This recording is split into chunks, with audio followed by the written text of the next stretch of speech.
आज फिर से कार्यकर्ताओं की मृत्यु हो रही है। ऊपर से कल से यूनिफॉर्म भरने का दिन हुआ। अपनी तरफ से कितने कार्यकर्ता जा रहे हैं जो सोहेल भाई की अगुवाई में भी है, क्या बताएंगे? 4 दिन के पहले हमारी 20 तारीख को इंटरव्यू हुई सारे उम्मीदवारों की, और जितने भी उम्मीदवार आए सारे मेरिट के उम्मीदवार रहे। कहीं ना कहीं उन उम्मीदवारों का हमारे को विचार करना ही है और 100% हम लोग टिकट देने की कोशिश करेंगे। लेकिन महाविकास आघाड़ी एक महाराष्ट्र में होने की वजह से महाविकास आघाड़ी का भी कुछ धर्म होते हैं, वो धर्म निभाएंगे। कांग्रेस पक्ष हो, शिवसेना उबाटा हो, इनके साथ में हमारी बातचीत चालू है। जहां बातचीत वहां पे बातचीत एक व्यवस्थित रूप से चालू है अभी तक के। अगर कुछ काम ज्यादा हुआ तो हमारे पास में जितने भी उम्मीदवार बहुत अच्छे तरीके से वो अच्छे आए हुए हैं, उन लोगों का समाधान करने का टिकट देने का काम करेंगे। ऐसे में देखा जाता है कि लोग पार्टियां छोड़ के फिर अपक्ष लड़ने जाते हैं, तो अपनी तरफ से क्या प्रयास रहेगा कि अपने कार्यकर्ता अपने ही वोटों पे काम करे, अपने ही बूथों का काम करे? कैसा क्या प्रयास रहेगा? हमारे कोई भी कार्यकर्ता इधर उधर जाने वाले है नहीं, निर्दलीय लड़ने वाले है नहीं, क्योंकि वो पार्टी से वफादार है, शरद पवार साहब के विचारों से जुड़े हुए हैं। और हम लोग भी, हमारे नेता वरिष्ठ जो नेता हैं वो भी हमारे कार्यकर्ता का जो जिन्होंने आवेदन किया है उन लोगों का समाधान करने का काम करेंगे। गठबंधन में लड़ने की बात सामने आई है। ऐसे में अपने राष्ट्रवादी कांग्रेस की ओर से कितने सीटें लड़ने जा रही है, क्या बताएंगे? महाविकास आघाड़ी है और महाविकास आघाड़ी के तीनों पार्टियों के बीच में, तीनों पार्टियों के नेताओं के साथ में चर्चा चालू है। चर्चा जो उम्मीदवार जिस पार्टी का मेरिट पे है उसको वहां से देगा। फॉर एग्जाम्पल, अगर कांग्रेस का एक आधे प्रभाग में वहां पे कांग्रेस का उम्मीदवार अगर मेरिट में आ रहा है या बड़ा है, पहलवान है, तो हम उसको देंगे। कहीं ऐसा होगा कि राष्ट्रवादी का है तो राष्ट्रवादी को देंगे, कहीं उबाटा का होगा तो उबाटा का देंगे। और जो भी किसी भी प्रकार से कार्यकर्ताओं के ऊपर कार्यकर्ता का नुकसान ना हो, इसकी हम चिंता करेंगे। यहाँ पे आना हुआ है, क्या आश्वासन सीटों के लिए मिला है, क्या बताएं? देखिए, मैं हाजी सुहेल पटेल, अशरफी राष्ट्रवादी कांग्रेस पार्टी शरद चंद्र पवार का महाराष्ट्र के संगठन सेक्रेटरी प्लस ऑल इंडिया उलमा मुतवल्ली बोर्ड का महाराष्ट्र का प्रेसिडेंट। आश्वासन की तो बात है ही नहीं। बात ये हुई है जो मेरिट जिनके अच्छा वहाँ पर एरिया में कवर होगा। जैसे उन्होंने आते साथ में एक चीज़ कहे कि अकबर भाई के बारे में तो हमने ओके कर चुके हैं। ये बात सुने आप लोगों ने, क्योंकि उनको ऊपर से भी बात आ रही है, क्योंकि वहाँ पर अपना कोई कैंडिडेट है ही नहीं। कौन सा कैंडिडेट? कांग्रेस का एक भी कैंडिडेट वहाँ पे दावेदारी नहीं करे प्रभाग 2 से। वो करे और चिल्ला उन्होंने करे। और प्रभाग 6 की जो बात आ रही है, प्रभाग 6 में अपने जो 3 पैनल जो अपने 3 आए भी फिलहाल, और चौथे का आपको गारंटी नहीं है। ये टिकट मैं लेकर आऊँगा, आप लोग इसकी फिक्र नहीं करना। और रहा प्रभाग 10 के बनकर जी, आप ये चाहे ऊपर जितने भी ऊपर में कोई भी बात हो, मैं ये जो टिकट जो बोला हूँ वो टिकट मैं 100% लेकर आऊँगा। मैं माननीय दुनेश्वर पेटे से, माननीय माजी गृह मंत्री अनिल देशमुख साहब, रमेश भंग साहब, महाराष्ट्र के जो प्रेसिडेंट है शिंदे साहब, उनसे मैं दुनेश्वर पेटे साहब के घर पे हाथ जोड़कर आग्रह विनती करता हूँ कि मैं, हमारी जो टीम है, आपको हकीकत पता लग रही है कि लगी कि नहीं लगी पता ही नहीं। आपने देखे कि उत्तर नागपुर से लेकर पश्चिम नागपुर तक के जो हमने डेवलपमेंट का काम किए हैं वो सामने उजागर है। तो अगर ऐसे कंडीशन में टिकट के अगर उन्होंने कहे कि हमको 12-13 इस पे हो रहे हैं, हम उस पर कोई बात सुनवाई नहीं करेंगे। हमारे कैंडिडेट को टिकट मिलना चाहिए और मिलेगी। और आप लोग भी पूरे साथ में आप कल पे चलो और वहां पर अपना करना पड़ेगा। 2-4 लोग अकेले आने से कैंडिडेट की दावेदारी मजबूत नहीं होती है। अगर अपनी 5 औलाद है तो 1 औलाद नहीं आएगी, 4 औलाद तो आएगी अपने साथ में। चारों की शादी हो गई तो 4 बहू तो आएगी साथ में। अगर आप अकेले आते रहेंगे तो उससे क्या रहता है, पार्टी पे भी इफेक्ट पड़ता है कि अपने कार्यकर्ता कितने जुड़े अपने पीछे पे, अपने लोग कितने जी। मैं तो जी जान लगा रहा हूँ सबके लिए, मगर लोगों को फुर्सत नहीं है। हमारे जो नागपुर शहर के राष्ट्रवादी कांग्रेस पार्टी शरद चंद्र पवार, हाजी सुहेल पटेल के जो लोग जुड़े हुए हमसे, कई लोगों को फुर्सत नहीं है, किसी को हम नहीं ऐसे हो गए कि बेगारी की शादी में अब्दुल्ला दीवाने हम ही दौड़ रहे हैं।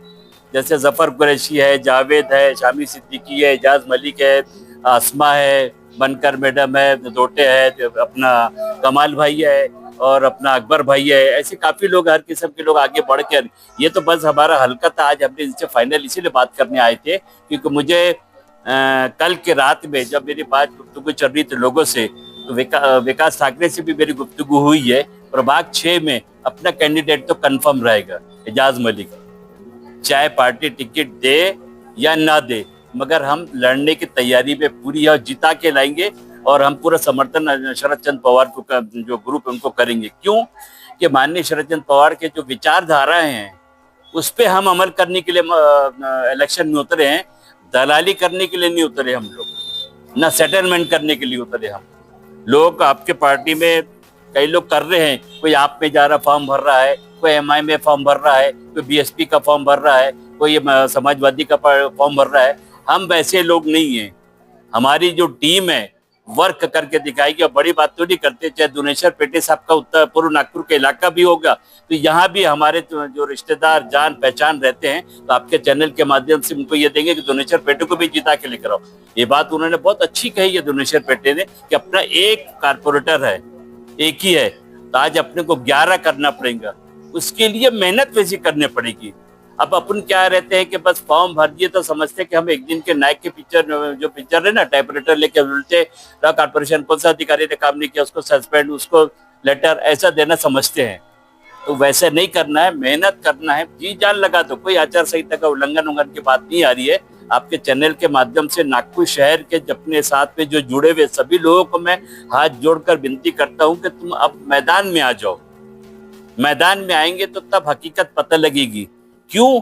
क्योंकि वो राष्ट्रवादी कांग्रेस पार्टी जैसे भी कहे कि कांग्रेस से हमारी और उद्धव ठाकरे से बातचीत चल रही है, ये बात चल रही है। जिस तरीके से मैं माननीय शरद पवार साहब से हाथ जोड़कर विनती करता हूं कि आपने जैसे पूना में राष्ट्रवादी अजित दादा पवार शरद पवार को एक मिलाप करके करे, यहाँ भी नागपुर में उस जगह करेंगे तो अपन सफल होंगे।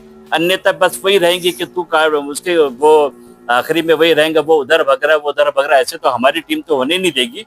मगर मैं माननीय दुनेश्वर पेटे साहब से हाथ जोड़कर विनती करता हूँ, ये हमारे को 4 से 5 होना, ज्यादा नहीं होना हमको। और जिता के लाने वाली बात करता मैं, अगर नहीं जिता के लाए तो हम लोग यहाँ जितने लोग खड़े हैं ना, जो हमारे साथ में ग्रुप में काम करते हैं, रियली में पार्टी से इस्तीफा दे देगा अगर जिता के नहीं लाए तो हम लोगों ने। उसकी वजह बता रहा हूँ मैं, बहुत बड़ी बात कर रहा हूँ। क्यों कि अपने को मेहनत करना पड़ेगा उसके लिए। माननीय शरद चंद्र पवार की विचारधारा को गली गली तक पहुंचाने का वक्त अपने पास में यही मौका रहता है। बाकी तो तुम जितना भी काम करो, गलियों के काम करो, रोडों के काम करो, लाइट के काम करो, गटर के काम करो, नल के काम करो, मगर ये वक्त इम्तिहान का रहता है। ये वक्त में इम्तिहान में अपन कामयाब हो गए, पूरी तरीके से कामयाब हो गए। और माननीय दुनेश्वर पेटे साहब जिस तरीके से मेहनत कर रहे हैं, हमारी पूरी टीम भी उनके साथ में तन मन धन से पूरे इनके एरिया में काम करने को तैयार है। क्योंकि लोग रहते हैं, आश्वासन देते हैं और चले जाते हैं, मगर माननीय दुनेश्वर पेटे साहब आज इतने सालों से जो पार्टी में जुड़े हुए हैं और लोगों को जोड़ के रख रहे हैं प्यार मोहब्बत से उनके। अब जैसे यहाँ हम लोग आए, बराबर उन्होंने समय दिया, अब लोगों से डिस्कशन करे, जो सच बात है, आश्वासन वाली बात नहीं करे माननीय दुनेश्वर पेटे साहब ने। तो मैं माननीय दुनेश्वर पेटे साहब से फिर हाथ जोड़ के विनती करता हूँ।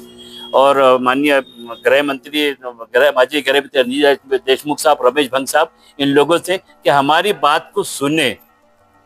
हम सिर्फ सुनने के लिए हम आए हैं कि आपने क्या विचारधारा, कि आपको कितनी सीट कहाँ मिली। हमको उत्तर नागपुर की जवाबदारी है, पश्चिम नागपुर की हमको दे दीजिए, बाकी हमको कोई कहीं के लेना देना नहीं है। और ये जीता के लाने वाली बात कर रहा हूँ मैं। अगर आप लोग जिस तरीके से तैयार है, एजाज मलिक साहब आप भी बताइए, ये सब ये माननीय दुनेश्वर पेटे साहब बहुत अच्छा काम कर रहे हैं नागपुर शहर में, और शहर अध्यक्ष भी है, प्लस कारपोरेटर इलेक्शन में उन्होंने भी अपना लड़े हैं और जीते हैं, और अभी आमदार इलेक्शन भी लड़े थे उन्होंने। तो कुछ उससे करे जो डिफरेंस रहा था, ज्यादा नहीं रहा था। तो मैं माननीय दुनेश्वर पेटे साहब से उनके घर पे हाथ जोड़कर विनती करता हूँ कि आपने जिस तरीके से राष्ट्रवादी कांग्रेस पार्टी शरद चंद्र पवार को इकट्ठा करके रखे हैं, वैसे हम लोग को भी साथ में लेके अगर करेंगे, साथ में हम 4 सीट की जवाबदारी तो हम लोग लेते हैं। ये मैं ये कहे कि अपने जितना कहा हूं मैंने, इस पे अमल करो। हमारे साथ में जितने लोग जुड़े हैं राष्ट्रवादी कांग्रेस पार्टी में, जो नियुक्तियां पत्र लेके बैठे हैं, वो मार्केट में आओ, जनता को तो समझाओ, कन्विंस करो कि राष्ट्रवादी कांग्रेस पार्टी शरद पवार के विचार क्या है। मैं माननीय दुनेश्वर पेटे साहब से फिर हाथ जोड़कर विनती करता हूं कि हमारे लोगों को आप पे पूरा यकीन है कि आप हमारी बात को सुनोगे और अमल करोगे और अपने ऊपर जो निरीक्षक लोग हैं, बड़े लीडर, उसके बाद रखोगे और हमारी बात को कटेगी नहीं। ऐसी मैं 100% गारंटी देता हूं। मैं मुझे उम्मीद है कि ये हमारी बात को सुनेंगे और हमको टिकट की दावेदारी जो कर रहे हैं हम लोग, जो लोग मेहनत कर रहे हैं, वो मजबूती से खरे उतरेंगे।